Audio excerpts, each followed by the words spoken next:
Cost is an important consideration when adopting the cloud. And in this module, we're going to take a look at ways in which you can optimize cost and improve the efficiency in terms of your usage of cloud services. So let's start off by exploring pricing and ways in which you can optimize how much money you're actually spending for cloud services. Now, most cloud platforms provide you with a pricing calculator. Very important that you have an idea of what resources are likely going to cost, and pricing calculators can be tuned to your specific needs. They are quite flexible. Some pricing calculators have APIs that allow you to integrate with other systems you may have in-house. The other recommendation is to label resources. Previously, we talked about the importance of coming up with an appropriate labeling convention. That cannot be overstated. Labeling enables you to more easily filter through a large set of resources. And in many cloud platforms, you do have the ability to export billing data into data warehouses that can provide you with more granular information on resource consumption. And the next statement is just in time because we can export billing data into data warehousing, and this enables us to create custom dashboards. On a lot of cloud platforms, there are built-in dashboards that you can make use of out of the box. But if those dashboards don't give you the level of granularity that you're looking for, there are options for exporting the data into platforms that provide a lot more flexibility for creating custom reports and performing custom analysis. Right sizing is another capability that we strongly recommend you consider taking advantage of. Many clouds will provide you with information that helps you identify resources that have been over provisioned, services that have more resources allocated to them than they may actually need, as well as resources that may have been provisioned but may not be in use. So it is important to be mindful of some of those advisories and take those into account. We also have discounts. On many clouds, you have the ability to make an upfront commitment. This commitment could be for 1 year, it could be for 3 years. And in exchange for making that upfront commitment, cloud providers will heavily discount the pricing for cloud resources. So if you know what your steady state usage is going to be, it may be beneficial to reserve instances over the long term. Cloud providers usually have excess capacity that sits idle, and rather than having resources idle, they offer these resources to cloud services consumers at heavy discounts. Now, the only thing to be mindful of is that if the cloud becomes busy later, cloud providers may reclaim some of that excess capacity. So this may not be suitable for every type of workload, but for certain types of workloads, it may result in significant cost savings. We have previously talked about reserved instances and the benefits of reserving instances over the long term. However, there's one more thing we haven't covered yet, which is the fact that some cloud providers will actually discount resources without the need for you to have to do anything. Some providers will essentially offer discounts if you've got resources in use for more than a certain period of time. For example, 2 weeks, you may get a 10% discount. And if you keep the resource running for an entire month, you may get, let's say, 30% discount. So it is important to consider steady state usage discounts versus having to schedule downtime, because a lot of these cloud platforms also offer a mechanism where you can lifecycle manage your compute resources and shut them down when not in use. But that may not be beneficial depending on the usage profile. So it is important to balance the benefit of shutting VMs down on a scheduled basis and restarting them versus the sustained use discount you may achieve from keeping the VMs running for an entire month, for example. Let's explore storage cost optimization and efficiency mechanisms. And we're going to start off with an overview discussion, right? So from an overview perspective, there are many actions. From an overview perspective, there are many actions that we can take in order to optimize the way we use storage services and to improve efficiency. For example, generally speaking, every file transfer, especially with large files, and it doesn't actually have to be very large files. Generally speaking, every time we transfer a file onto the cloud or away from the cloud to an on-premises environment, there is an overhead that can affect performance, let alone consume bandwidth. So generally speaking, large files take longer to transfer and consume bandwidth. And even if you've got a sufficient amount of bandwidth, if the files are very large, it will still take some time for the files to be transferred. It may take less time, but it will take time. And it could also consume a significant amount of bandwidth, depending obviously on the size of the files you're transferring. So one of the recommendations that has proved to be quite effective is splitting large files into smaller composite objects. By splitting large files into smaller composite objects, you can transfer multiple files at the same time using multi-threading capabilities. Many cloud platforms have mechanisms built into the transfer utility that support this type of optimization. Now, once the files have been transferred to the relevant destination, the files will automatically get reassembled and you end up with exactly the same form factor that you began with. Okay. The other point worth mentioning is that there are systems on the cloud, object storage systems, that may have different pricing characteristics. So for example, some systems or configurations of those systems may charge you more if you access data frequently, unless the data is stored within a configuration that is suited to the particular usage profile. So it is very important to be mindful of the usage characteristics of the data. Is the data going to be accessed frequently in terms of read writes? Is the data going to be accessed once a month, once a quarter, once a year? Depending on the access profile, as well as depending on the location of users that will be accessing the data, you may want to configure these systems in specific ways in order to reduce your costs. Next, we're going to talk about object lifecycle management. The ability to automate the lifecycle management of objects can be quite important from a cost optimization and efficiency perspective, because generally speaking, there could be many objects within a cloud storage service. For example, the ability to specify an object time to live can be quite helpful in terms of taking the burden away from you having to manually delete objects. Many cloud storage systems offer numerous storage classes or storage configurations, and so the ability to configure a lifecycle management policy that ensures that objects are stored in the right storage class can result in significant performance benefits as well as cost optimization. It is also commonplace to use lifecycle management policies to delete objects. Objects, for example, can be configured to be deleted after a certain number of days, hours, or minutes, and this takes away the burden of having to do this manually. There are also occasions where enabling versioning can be quite beneficial. Versioning mitigates the risk of a user overriding versions of an object that may still be required.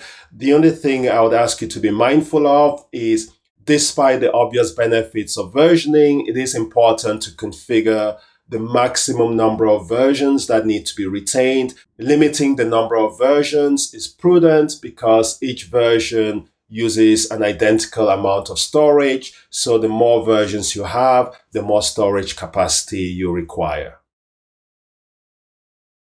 And finally, let's take a look at data transfer performance. Data transfer is obviously quite important, not only in terms of performance, but also with regards to cost. So from a data transfer perspective, it is important to always test the transfer process. There are many different ways in which you can get data to the cloud. For example, you can use command line utilities in order to transfer data manually. You can also use the web UI, in other words, the console, to perform transfers. You can configure transfer services that automatically transfer data behind the scenes on a scheduled basis or on demand. And if you've got a lot of data, you can also use a transfer appliance.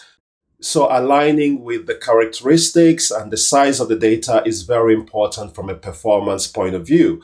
And while making these decisions, it's also important to perform benchmarks. So compare, for example, the performance of an optimized process with the standard process and ensure that from a cost performance perspective, you're selecting the option that presents the best value for money and the best overall performance.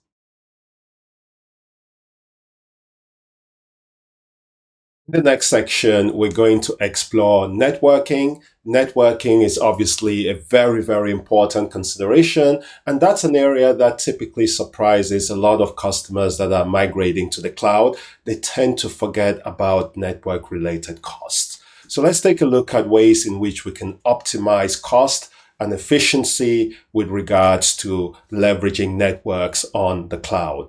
We're going to start off with an overview discussion where we're going to talk about some general concepts around optimizing the configuration of our networks in the cloud. For example, in many cloud services deployments, customers will have varying types of workloads. Some of those workloads may be global in nature, in other words, serving clients around the world.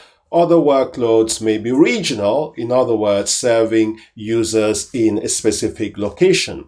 The cloud has a number of services which are designed for multi-regional deployments. So it's important to use those services for the right type of workloads and not provision multi-regional services, which are generally speaking more expensive and require access to premium quality network.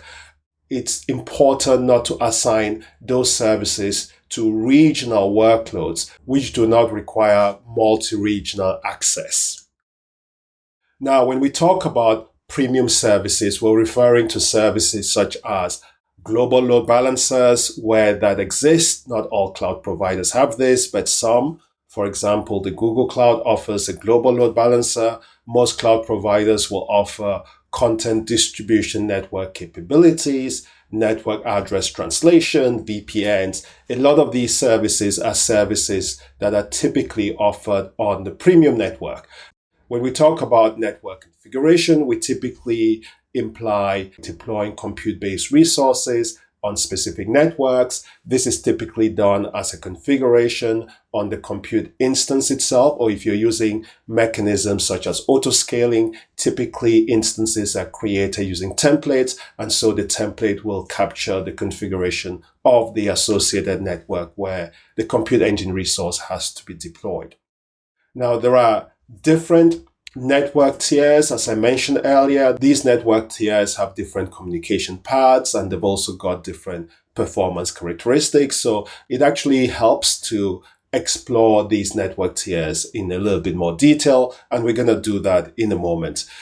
Generally speaking, most cloud providers will not charge you for bringing data into their network. So ingress costs are usually nil, but egress charges do exist. So customers typically are billed for transferring data outside of the cloud to an on-premises location or to another cloud. But transferring data into the cloud is usually free of charge across most cloud providers.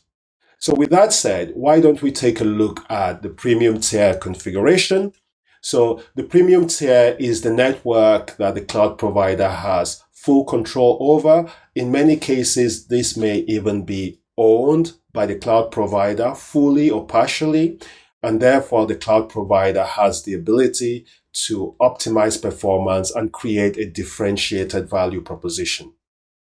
So in terms of the premium tier, traffic from users accessing or using the premium tier is accepted at a location very close to where the user is based. So for example, if you're sitting at home accessing services on the internet, the initial connectivity between your device at home, be it a laptop or a desktop computer, would be your ISP. At some point, the ISP networks connect to the cloud provider's network. And based on the connection point, the cloud provider has an idea of where you may be located. And so when using the premium tier, the cloud provider can ensure that all users access the network at the closest location to where the user is based. This is very important because it reduces overall latency.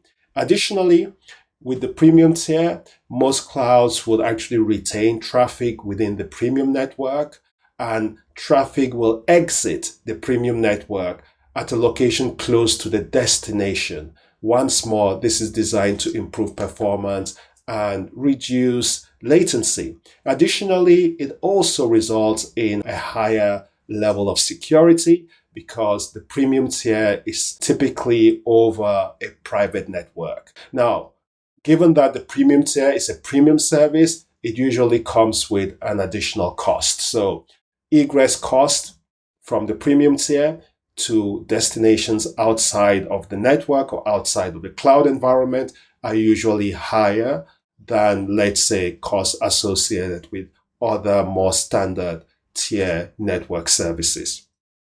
So let's have a look at the standard tier. So from a standard tier perspective, these are networks that take advantage of what the public internet has to offer. Traffic across the standard tier isn't limited to a network that is owned by a cloud provider. It leverages capabilities that are available to everyone else. So generally speaking, when using the standard tier, there are more hops over the internet, which means more latency, which means lower performance when compared to the premium tier. So the path from the source to the destination is typically longer. However, there are benefits to using the standard tier from a cost perspective because usually egress costs are lower than the premium tier. So if you're cost sensitive, it may actually make sense to consider using the standard tier. Additionally, the standard tier may be considered where resources are regional in nature and not global. So standard tier configurations are ideal or recommended for regional services. And the final point is a repeat of what I made earlier. However, it's a very important point, so it's definitely worth repeating. So consider using the standard tier where you're cost sensitive, where you want to reduce cost. If performance is an objective or a priority, the recommendation is for you to consider using the premium tier network. In this section, we've covered the very important topic of cost optimization. We started off talking about some of the tools and capabilities that are available in the cloud, mechanisms that you can adopt in order to create more transparency in terms of resource usage and the associated costs, tools that are available outside of the standard capabilities, for example, the standard dashboards and the standard charts that you can make use of in order to get more fine-grained access to resource usage and billing.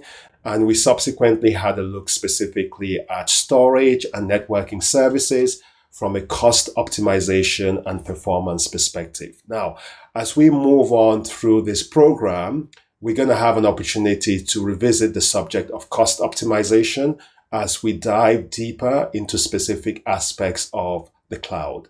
So look forward to having you join us in subsequent sections, and thanks very much for watching this module.